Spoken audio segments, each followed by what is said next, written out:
जैसा कि इसके कल की क्लास में बड़े भाई साहब के अति लघु उत्तरीय प्रश्न यानी 1 से 25 शब्दों वाले शब्दों के उत्तर को प्रश्नोत्तर को हमने कराया था। आज हम पाठ बड़े भाई साहब के प्रश्न जो 25 से 30 शब्दों में लिखे जाते हैं उन शब्दों के प्रश्नोत्तर लिखवाएंगे। तो पहला है का निम्नलिखित प्रश्नों के उत्तर 25 से 30 शब्दों में लिखिए।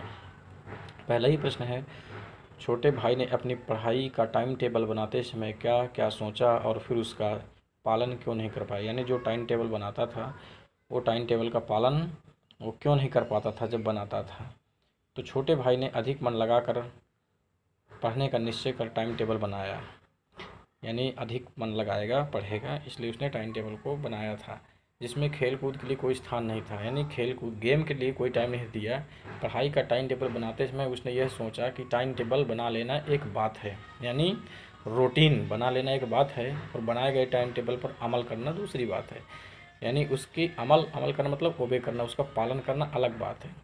यह टाइम टेबल का पालन ना कर पाया क्योंकि मैदान की हरियाली, फुटबॉल की उछल कूद, वॉलीबॉल की तेज़ी और फुर्ती उसे अज्ञात और अनिवार्य रूप से खींच लिया। यानी अपने आप वो किसके ओर अट्रैक्ट हो जाता था, हरियाली, फुटबॉल, उछल कूद के कारण वो टाइम टेबल का पालन ओबे नहीं कर पाया और सब कुछ भूल जाता था। प्रश्न नंबर 2 है, एक दिन जब गुल्ली डंडी खेलने के बाद छोटा भाई बड़े भाई साहब के सामने पहुंचा तो उसकी क्या प्रतिक्रिया हुई। प्रतिक्रिया मतलब रिएक्शन,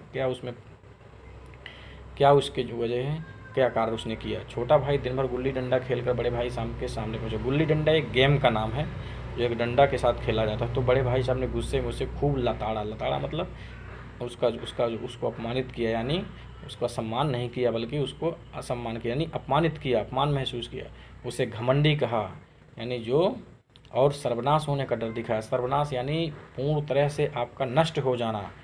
उसने उसकी सफलता को भी तुक्का बताया। सफलता को तुक्का मतलब जो सक्सेस हो जा रहे हो तो बाई लक हो रहे हो, बल्कि तुम पढ़ाई के कारण नहीं, और आगे की पढ़ाई का भय दिखलाया, यानी डर दिखलाया उसको कि आगे की पढ़ाई बहुत ही कठिन है और उसको आप अच्छे से करो।